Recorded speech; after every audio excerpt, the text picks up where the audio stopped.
Luqiang et le lac au bambou, conte de la Chine. Il était une fois une petite fille qui s'appelait Luqiang. Luqiang était une jeune orpheline employée comme domestique chez monsieur et madame Chu.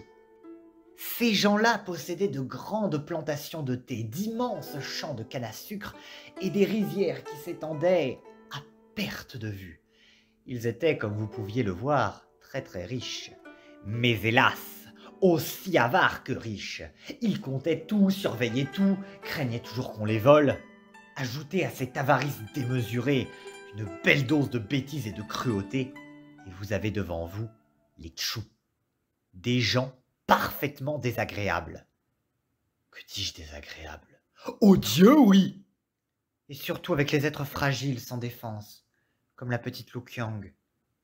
Ils lui parlaient si méchamment. Pour la moindre chose sans importance, il s'emportait. Par exemple, quand madame Chu lui demandait simplement de lui frotter le dos. Eh bien, c'était... Plus haut, plus bas, à droite, je te dis. Oh, plus fort maintenant, je ne sens rien.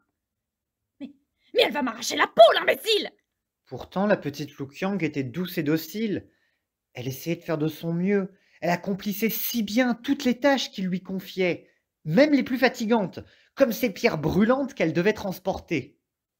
En effet, en Chine autrefois, dans cette région, on faisait cuire les aliments sur des pierres plates que l'on chauffait d'abord très très très fort dans des poêles. Seulement, Monsieur Chu, ce cher Chu, avait un odorat excessivement délicat. Il ne supportait pas les odeurs de cuisine. Alors, pour préparer les repas, il fallait que Luqiang transporte les pierres à l'extérieur. Et Monsieur Chu aboyait. Je me fiche qu'il pleuve, qu'il vente, que le soleil brûle, qu'il neige. Ce que je veux, c'est ne plus rien sentir. Compris? Bien que le déplacement de ces pierres fût difficile, lourd et dangereux, la jeune fille ne détestait pas cuisiner au dehors, au contraire. Et je vais vous dire pourquoi. Parce que là, enfin, elle pouvait chanter à son aise, ce que ses maîtres lui interdisaient dans la maison. Or, elle adorait chanter. Eh bien, voyez-vous, malgré son triste sort, Luqiang ne se plaignait jamais. Elle était toujours de bonne humeur. Elle avait une patience d'ange, et avec les Chu, il en fallait. Quand ces deux monstres ne trouvaient pas quelque chose à lui reprocher sur son travail, ils lui faisaient des réflexions blessantes sur son physique un peu ingrat. C'est vrai, Luqiang n'était pas très jolie, mais elle possédait une grâce certaine. N'importe qui l'aurait remarqué. N'importe qui, sauf les Chu évidemment. Sa démarche, par exemple. La jeune fille se déplaçait avec la même légèreté qu'un nuage qui glisse sur le sol sans bruit. Et son rire, on aurait dit que tintaient des cloches de cristal. Et sa voix. Lorsqu'elle chantait, les paysans dans les rizières s'arrêtaient pour l'écouter.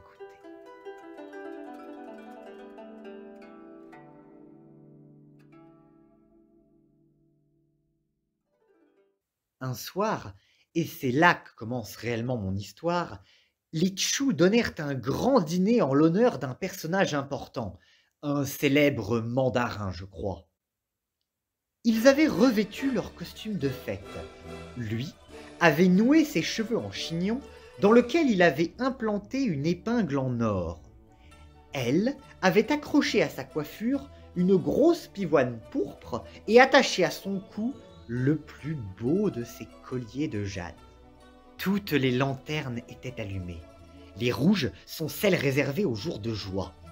Ils avaient fait disposer un peu partout de somptueux bouquets de jasmin, et ils avaient même, eux si radins, engagé des musiciens.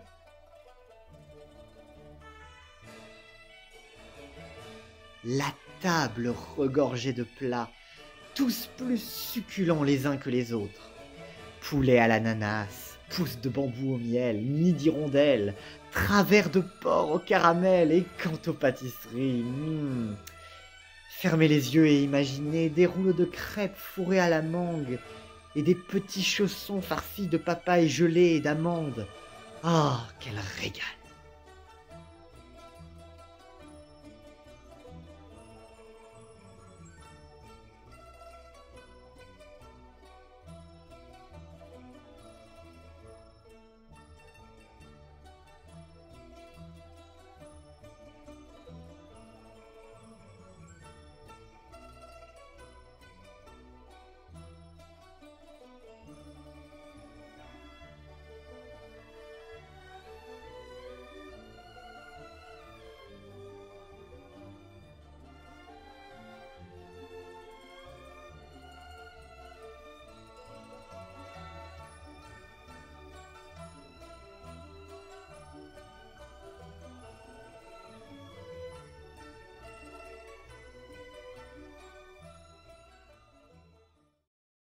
Plus tard, quand la fête fut terminée et les invités partis, une vieille dame se présenta à la porte de la riche demeure pour demander quelque chose à manger.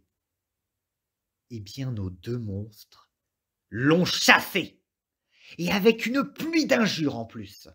Mais Lu Qiang, elle, fut attendrie par cette femme âgée. Elle la rattrapa discrètement et lui dit d'attendre à l'entrée de la forêt où elle lui apporterait plus tard quelque chose à manger. La mendiante la remercia d'un sourire étrange. Pourquoi étrange? Eh bien, parce que le sourire de cette femme, pourtant vieille, avait quelque chose d'étrangement jeune, de rayonnant même. Dès que les Tchou furent couchés, au lieu de manger, Lu Qiang mit son repas dans un panier et se faufila jusqu'à la forêt. À peine avait-elle rejoint la vieille femme que celle-ci lui dit: Et toi, petite, as-tu dîné au moins? Oui, oui, ne vous inquiétez pas pour moi, répondit la jeune fille en baissant les yeux. La mendiante hocha la tête comme si elle devinait la vérité. Pour te remercier, je vais te donner un bon conseil. Et ce conseil vaut mieux que toutes les richesses du monde. Écoute, la prochaine fois que tu iras chercher des fagots dans la forêt, marche tout droit en direction du soleil couchant. Passe devant la pagode du dragon sans t'arrêter. Marche. Marche toujours jusqu'à ce que tu entendes le chant d'un ruisseau. Sa musique te conduira jusqu'à un petit lac entouré de bambous. Baigne-toi dans cette eau, petite. N'oublie pas ce conseil. Tu ne le regretteras pas. Puis un brouillard l'enveloppa brusquement et elle disparut dans la nuit comme par enchantement.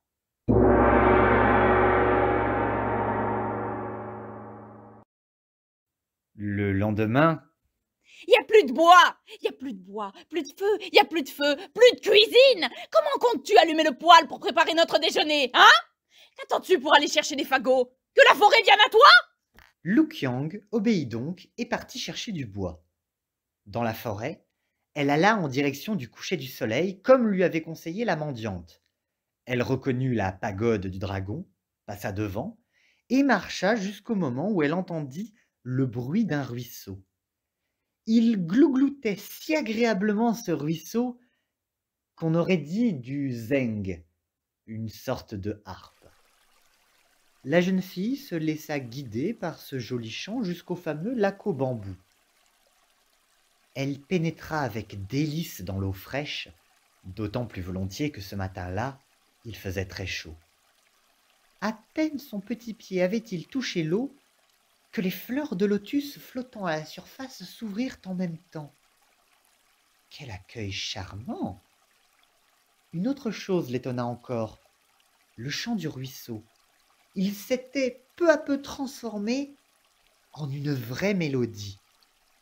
Et sur cette mélodie, Lu Qiang se mit à chanter.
Lorsqu'un moment plus tard, elle sortit du lac, il lui sembla qu'elle vivait une seconde naissance. Ses bras et ses jambes lui paraissaient étrangement plus robustes et en même temps plus légers. Elle se tenait plus droite aussi, se sentait bien, si bien, sa tête et son corps en parfaite harmonie. Surpris par cette nouvelle transformation, elle voulut se regarder dans le miroir de l'eau. Et là, stupeur, il y avait quelqu'un dans le lac. Une jeune fille, qui avait l'air d'ailleurs aussi étonnée qu'elle. Cette jeune fille était magnifique. De beaux cheveux noirs entouraient son visage doux et rond. De longs cils ombraient ses yeux en amande. Son sourire était éclatant. Mais qui était-elle? Il fallut un certain temps à Lu Qiang pour comprendre. C'était si extraordinaire, si incroyable. C'est seulement lorsqu'elle reconnut dans le reflet du lac les vêtements, ou plutôt les guenilles, les mêmes que les siennes. Et oui, c'était elle-même, son reflet. Bouleversée par cette métamorphose, Lu Qiang se mit à trembler, puis elle eut chaud, non froid, envie de rire, non de pleurer, puis de crier, et pour être sûre de ne pas rêver, elle se pinça plusieurs fois le bras.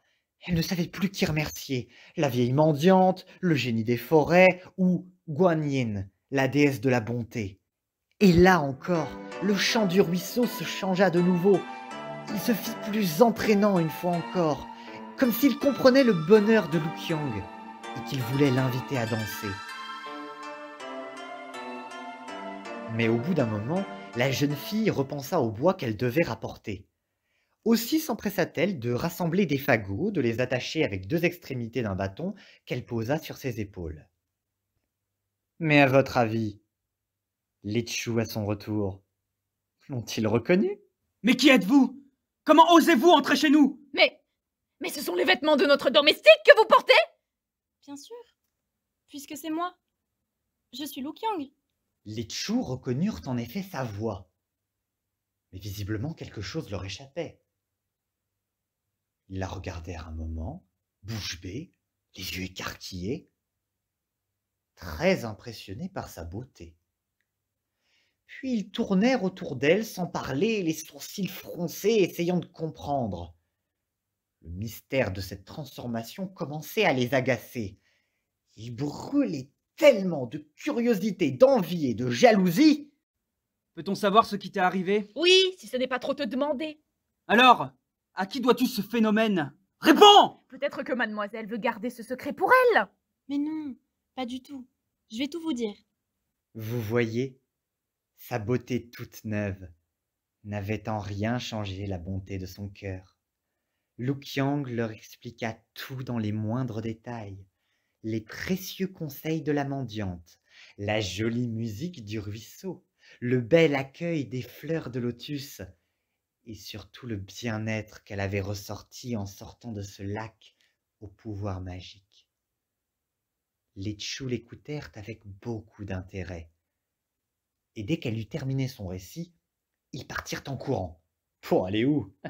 Vous devinez, au lac. Seulement voilà, rien ne se passa comme prévu. Le ruisseau ne jouait plus sa jolie mélodie de harpe, mais ce grincement de biniou qui n'avait rien d'harmonieux. Ils la suivirent tout de même, cette drôle de musique. Mais au lieu de les mener jusqu'au lac aux bambous, elle leur fit faire des détours dans des buissons épineux. Oh, si vous les aviez entendus, ils pestaient, maudissaient Lu Qiang, pensant qu'elle leur avait menti.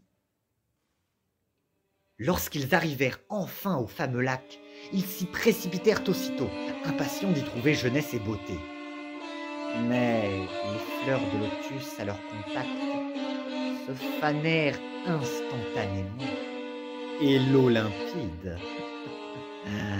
se transforma en une gadoue nauséabonde et glacée. Les Tchou se forcèrent quand même à y rester le plus longtemps possible, espérant obtenir le maximum d'effets.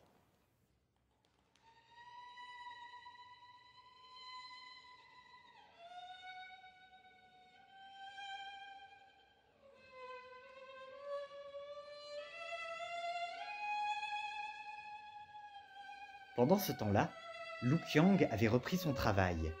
Elle préparait le déjeuner. En attendant que les pierres plates de cuisson rougissent dans le poêle, elle enduisait un canard de miel. Tout en cuisinant, elle pensait au lac magique, à ses pouvoirs merveilleux. Elle se disait que si son eau transformait ceux qui s'y baignaient, ses maîtres allaient peut-être changer, eux aussi, se montrer plus gentils avec elle. Elle sortit ensuite les pierres brûlantes du poêle, les transporta devant la maison, et à peine les avait-elle déposées que... D'où venaient ces grognements? Là-bas, à la lisière de la forêt, elle vit surgir 2 singes. Mais pas des petits mignons comme des Wistiti, non, non, non, non, non. 2 gros singes noirs.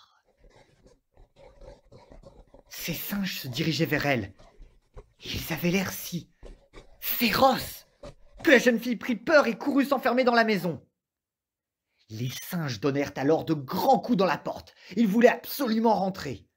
Le mâle était énorme, son ventre surtout, aussi gras et repoussant que celui de Monsieur Chu. La femelle portait quelque chose de vert autour du cou, comme un collier. Mais c'était un collier de jade. Mais c'était celui de Madame Chu. Et en regardant avec plus d'attention, Lu Qiang vit briller dans les poils au sommet de la tête du mâle l'épingle en or de Monsieur Chu. Mais que s'était-il passé? Vous ne voyez pas? Eh bien, je vais vous le dire.